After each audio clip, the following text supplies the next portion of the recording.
மூணாறில் மதம் பிடித்துள்ள காட்டு யானை அணை படையப்பா நிரந்தரமாக மக்கள் வசிக்கும் பகுதிகளில் சுற்றித் திரிவது பொதுமக்களுக்கு ஆபத்தாக மாறியுள்ளது. கடந்த தினம் சொக்கநாடு பகுதியில் இறங்கிய படையப்பா தொழிலாளிகளுக்கு பயத்தை ஏற்படுத்தியதோடு மீண்டும் லாக்காட் எஸ்டேட் அருகே இறங்கி சாலையோர கடைகளையும் சேதப்படுத்தியது.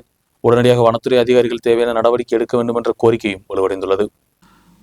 மூணாறில் மக்கள் வசிக்கும் பகுதியில் சுற்றித் திரியும் காட்டு யானை என படையப்பா கடந்த சில தினங்களாக மதம் பிடித்து காணப்படுகிறது. மதம் பிடித்துள்ள காட்டு யானை மக்கள் வசிக்கும் பகுதியில் இருந்து பின்வாங்காமல் பகல் நேரங்களிலும் லயங்களுக்கு அருகில் சுற்றித் திரிவதால் பொதுமக்களும் வனத்துறையும் ஒரே போல சிரமப்பட்டு வருகின்றனர். கடந்த தினம் காட்டு யானை சொக்கநாடு எஸ்டேட்டில் வந்ததோடு தொழிலாளிகள் பார்த்து பயந்து ஓடினர். லாக்காடு பகுதியில் இறங்கிய படையப்பா சாலையோர கடைகளையும் சேதப்படுத்தி நாச நஷ்டங்கள் ஏற்படுத்தியது. உள்ளவங்கதான் அந்த கடைகளை நடத்துறது, இதை வச்சுதான் குடும்பத்தை பாக்குறது, பிள்ளைகளை படிக்க வைக்கிறதுன்னு சொல்லிட்டு எல்லா காரியமும் எங்களோட தேவைகள் மொத்தமே இதுலதான் போகுது.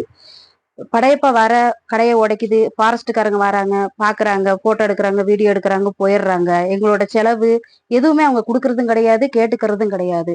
எவ்வளவு நஷ்டம் வந்தாலும் நாங்க மட்டும்தான் இந்த நஷ்டத்தை பாத்துக்கிறோமே ஒழிஞ்சு ஃபாரஸ்ட்ல இருந்து எங்களுக்கு எதுவுமே கிடையவும் செய்யாது. ஒரு தடவை உடைச்சி இப்ப செலவு பண்ணி இப்ப இந்த கடையை தொடங்கி இப்ப 2 வாரம் தான் ஆகுது. பழையபடிக்கும் படையப்பா இந்த உடைச்சு வச்சிருக்கு. இதை வச்சு நாங்க இப்ப என்ன செய்ய போறோம், இந்த கடைக்கு பழையபடிக்கு எப்படி பைசா உண்டாக்கி நாங்க ரெடி பண்ண போறோம்னு எங்களுக்கு எதுவும் தெரியல.